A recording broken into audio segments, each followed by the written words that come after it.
Hey, my lovely people. Thank you for coming to Resilience of Miss Bitten. This is a channel that I just started. So I want to thank you for coming to my channel. Basically, I am just going to do, just give a few words of advice for the Peach, which I do follow her channel on multiple platforms and stuff like that. Um, and it's been very triggering lately, and I'm not out here to judge anybody. It is not my forte, but at the end of the day, you know what I'm saying, I have too been through some trauma, and it's reoccurring. So I'm just here to just offer advice. I would like to say, do a disclaimer. This is my opinion and my opinion only. I'm not, like I said, not out here to make nobody feel no type of way or anything like that. Just words of encouragement, and just how to move forth with your life and heal your trauma. That's the main thing that I'm focused on. This is a copyright disclaimer under the Section 107 of the Copyright Act of 1976.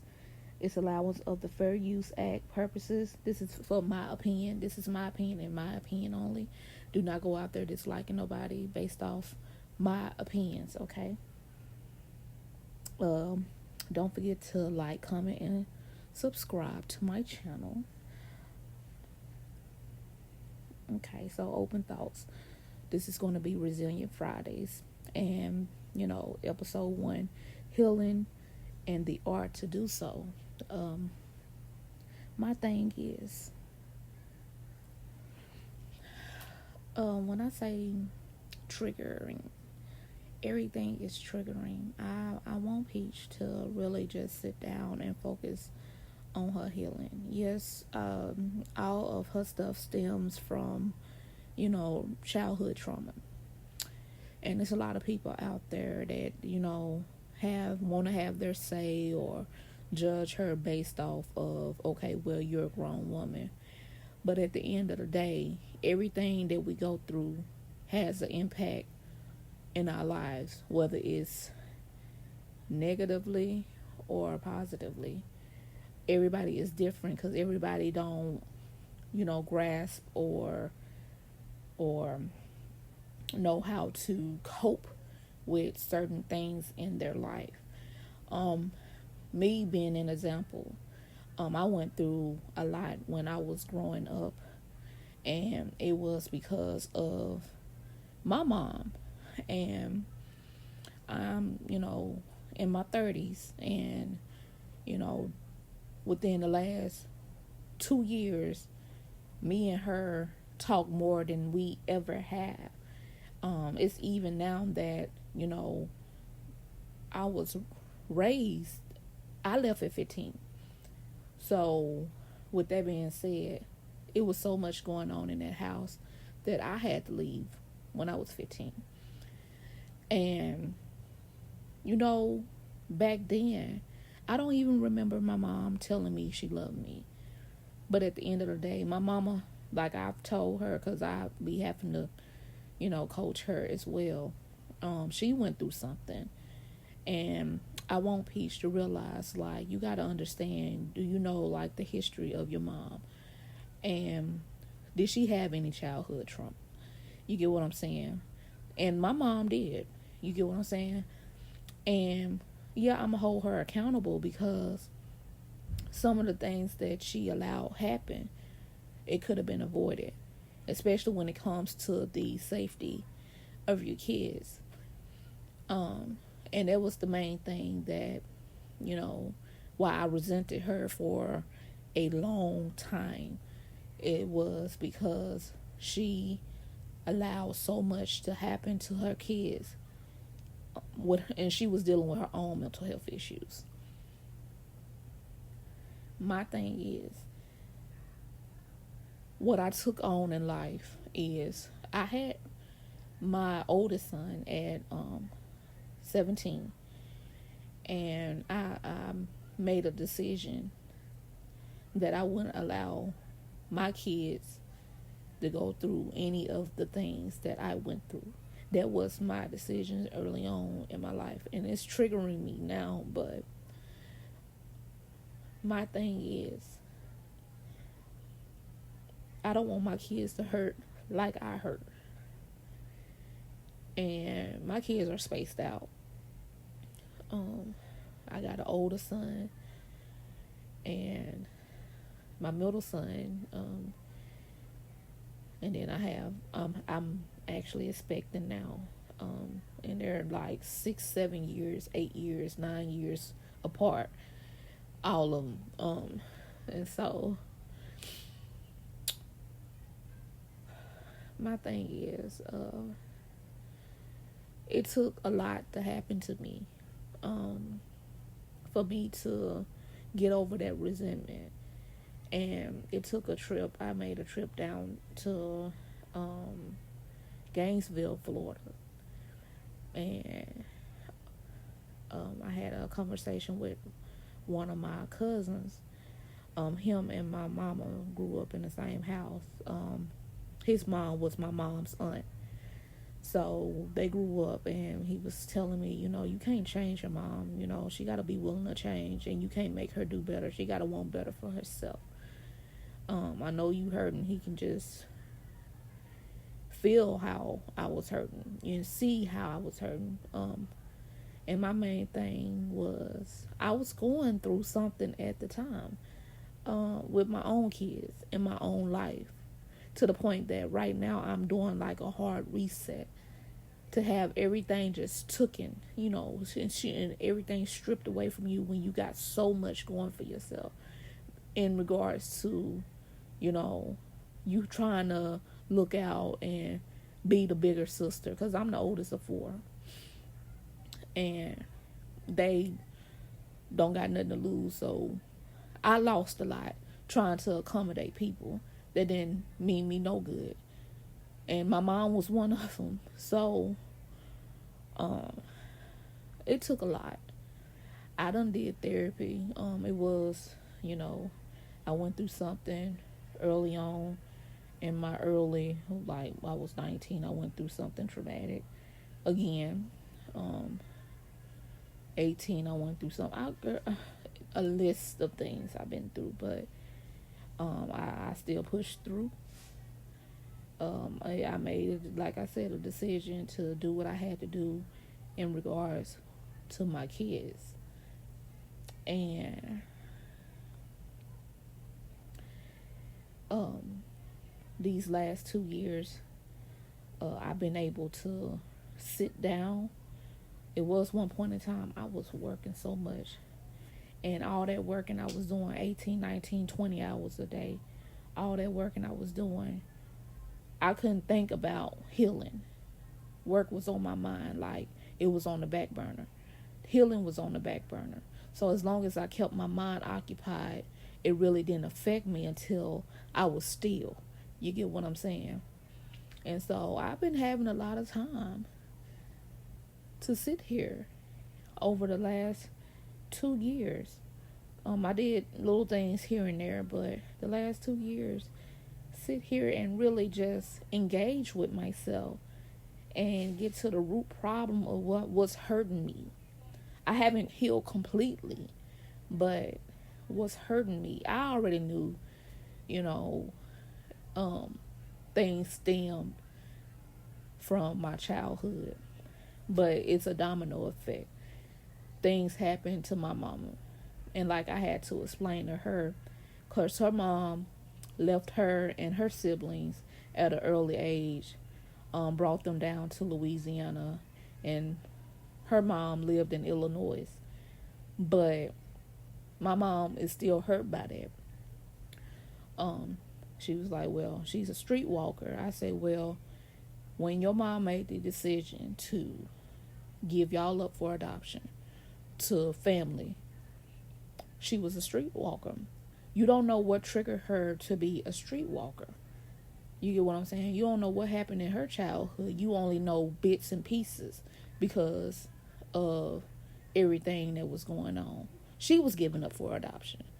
You get what I'm saying? So it's been like an array of things that has occurred. It's a domino effect. So what triggered her to be on drugs?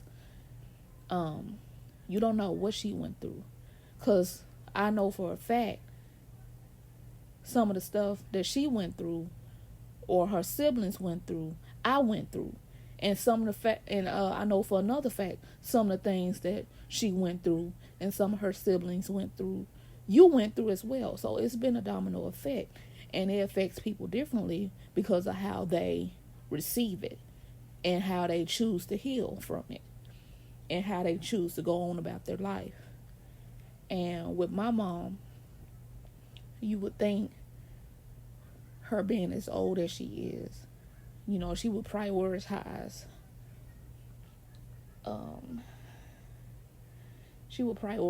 her kids. Me being the oldest, I'm the oldest. From the one behind me is I think 7 years younger than me. The one behind him is I'm like 9 years older, and then the girl, the youngest one, is 10, 11 years younger than me. So I done raised all of them. It was one point in time my mama wasn't even focused on them. She was in and out of shelters. And I felt some type of way. At that time I had moved off and was doing whatever on my own and stuff like that in school, working and stuff like that, had my own. And I told her, you can't keep having them in and out of shelters because of bad decisions. That's not right for them. And her bad decisions was she chose a man over her kids, which has always been the problem. She would rather be laid up with a man than to take care of her kids and to have a roof over their or my head at the time or whatever. So I took them in, and it kept happening. Like, okay, she get on her feet and you think she's good, and then that same man that, and here you are losing your housing, because she really ain't just worked because she get SSI, and she been getting it since she was younger. But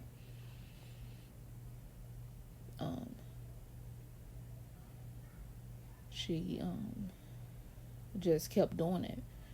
So it's a lot with that. And like, I resented her. My sister resented her. My brothers, they acted up, and eventually with that, that caused trauma in itself. You get what I'm saying? So we all have been traumatized, and dealing with them, because I'm their sister, they didn't look at me as authoritative figure. Oh, you're my sister, so I'm gonna just do you any kind of way, treat you any kind of way, do what I want to do, don't listen, this and that and the other. They're teenagers at the time. They ain't trying to hear nothing I'm talking about. So eventually I had to wash my hands of them after dealing with them on and off for about 4 years. And I moved to another state. After I did so, I moved to another state for better opportunities and stuff like that. And I was working, like I said, working so much to try to keep a roof over me and my 2 boys' head. Traveling back and forth in between the 2 states to drop them off every weekend and this and that and the other. But I have come to the conclusion that, during this time where I've been able to just sit down and really think, my mom isn't going to change. I can't make her change. She's in a worse position than she was back in the day. And you know what? I ain't going to even say that. Because she doesn't have any dependents. So right now she's in a situation where she's with somebody that she always feel like she needs somebody. She has a void, and I can't knock her for that because I have a void. You know what I'm saying? I have a void, and I've had my bad choosings of people, but I always cut them off because I look at the bigger picture. But her thing is she gets tied to people that don't mean her no good. She'll rather be in a toxic relationship and call it love than be alone. And I had to tell her one day, like, you gotta let that go. Um, you need to heal yourself because you still doing things that is questionable. You really don't got much going for yourself. If something happens, I, keep having to remind her, if something happens to me today or tomorrow, you probably wouldn't even know because or something happens to your other children today or tomorrow, you wouldn't even know because you are so disconnected from your kids, and it's ridiculous. um and me being the person that I am, I sit there and I talk, and I do this years of therapy, and then also, taking psychology, and doing some inner work and stuff like that. I just come to realize, like, okay, only thing I can do is communicate. Communicate my feelings, communicate my hurts, communicate. And with her, um, it's been times where like I said, we've had conversations, and I told, and she'll apologize. Oh, excuse me, that's my alarm. Um, she apologized a few times, but that was while she was under the influence. And 9 times out of 10, she is under the influence when she is on the phone with me, because that's the reason she's with that man, because he provides her a place of non-sobriety. She is not sober down there at all. They drink a lot, so that's her thing. She likes to drink, and it's not good. It's not the okay, drink and be happy and lay down and go to sleep. Sometimes she's very belligerent. She's very physical and abusive when she drinks, and so yeah, it's a whole toxic situation down there. But where she's located at. But my thing is, because of that void and that inner child wanting her mother, and um, the things she went through, her brother being murdered and stuff like that, she really hasn't healed. That's her way of coping with that. Even after 30, 40, 50 years, she still doing same old, same old. And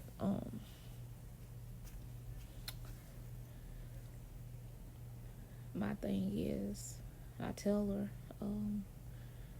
you will have to let that go. You know that's not right, but you choose to be down there, and that person can be doing you wrong, and you can be doing wrong. Like, they can be stepping out or trying to, deal with other. That man old as hell and still be trying to play games. I don't understand it, but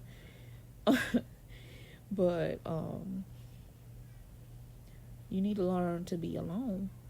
She doesn't want that. And so she needs to come to terms with it, because he is 30 years older than her. He is up there. Like, that man is up there. And I don't see that going good, because the last relationship she was in, the man had terminal cancer.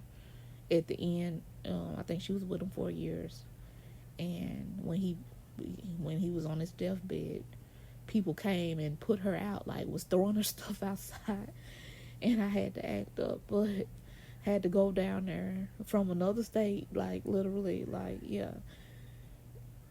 So I'm like, don't do my mama like that. I will pull up game was strong. It ain't as strong now because I'm with this baby, and I'm tied down and stuff like that. I wasn't tied down then, but I am tied down now with a baby, and then I got a husband and stuff. But yeah, I communicate with her. But my thing is, And that's just me being honest and transparent about my situation.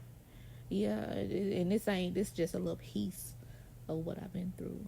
Um, Hell, this relationship I'm in ain't been the best that it could be because of the trauma that my man went through, as a child and as, married to, you know, somebody else for, over a decade and stuff like that. So, and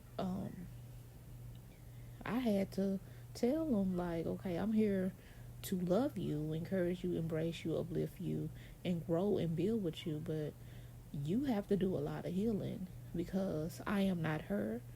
She is not me. I do not treat you like she did. I don't talk to you like she did. I move with a certain couth. I have some couth about myself, um, some dignity, some respect about myself. And I will not be mistreated. I will not be abused. I have been in the past, and I will not. My tolerance level is like a negative 25. And so, this relationship, I mean, we have our ups and downs, but it's never really nothing too bad because I stand my ground. I stand 10 toes down on what I feel and what I say. I'm not about to argue with no man. My thing is, when we have our disagreements, I can talk to you like a human being. I can talk to you like an adult, and I can talk to you with some respect. He likes to argue, and I will walk away and let him cool down. But at the same time, don't disrespect me. And that be the main thing. Like, that, I don't tolerate that. So he's learning. He's learned, you know, because he gets triggered easily. Um, and when I say he gets triggered easily, it could be just a common conversation, and little trigger words would trigger him, where it's like, okay, he gets defensive, and when he gets defensive, he gets loud. I'm like, no, you don't do that. I'm here. Love me like I love you. Reciprocate the communication that I have to me like I'm giving it to you. That be my main thing. But yeah, I refuse. I refuse. What I can control is my situation. um I will not put up with that. And he don't want to lose me, so of course, he had to you know come to good sense, that okay, I gotta do better, because this woman has been, he says I'm his piece. Okay, yeah, I am your piece, but you need to be my piece too. So it can't be one-sided. That's my main thing. But he's getting better, and I'm thankful for that. I prayed on that, and he's prayed about it and stuff like that. So he's getting better. He still has some healing to do, because, like I said, he's been through trauma, and people take on trauma differently. So I know it's a lot about me. I'm like an onion with so many layers, but I just want Peach to know that you got somebody out here rooting for you, but at the same time, and this is where I stand 10 toes down, Peach, you have to stop putting people in your business. You put your business out there, and people go talk. You have no control over what people say. You have no control over what people do. People go talk. When you're doing good, they got something to say. When you're doing bad, they got more to say. You get what I'm saying? They can never be happy for you. With that being said, but at the same time, you need to watch how you plant your seeds, and how those seeds eventually manifest. You can't be out here putting bad into the universe and expecting a good harvest. And that's my thing. I don't argue with people. I just ain't got time to do that. being who I am, because I got too much going for myself. I got a lot to lose. Like I said, I did a hard reset trying to accommodate people, and I just my kids. That's my main focus. My kids. Hell, my sanity, honestly. But you gotta be careful how you treat people. You know what I'm saying? Everybody ain't malicious, and I get that. You can't trust everybody, but it's just how you carry yourself. That's my main thing. You ain't gotta be nasty with everybody. Uh, you ain't, if your word is your bond. You get what I'm saying? You ain't gotta be nasty. I know you done had your trauma, and I get that. I get that.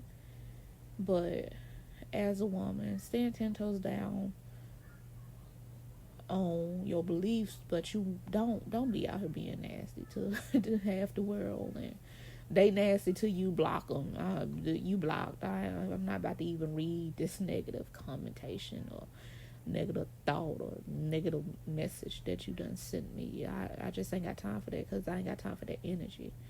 I'm an energy person, and this whole thing with the CPS, I'm very familiar with that. I've been called wrong and this and that and other because I worked a lot. Oh, you can't do this and that and other because you work all the time. This your kids, you need to sign your rights over because you always at work. So, and that's just me being transparent. So I'm like, what am I supposed to do if I'm working all the time? I gotta pay my bills. At the time, I was a single parent, raising 2 boys. So, what am I to do? I gotta work. Oh well, you need. Oh, it's just like I said. Whether you're doing good, they got something to say. Whether you're doing bad, they got something to say. You a single parent, they got something to say. You're married, they got something to say. Um, you doing right by your kids, they got something to say. Of course, we don't want you abusing your kids. Of course, they gonna have something to say. But you know what I'm saying? The world will always have something to say. And baby, do not put your kids on this internet. My channel is somewhat new. Yeah, my channel is new.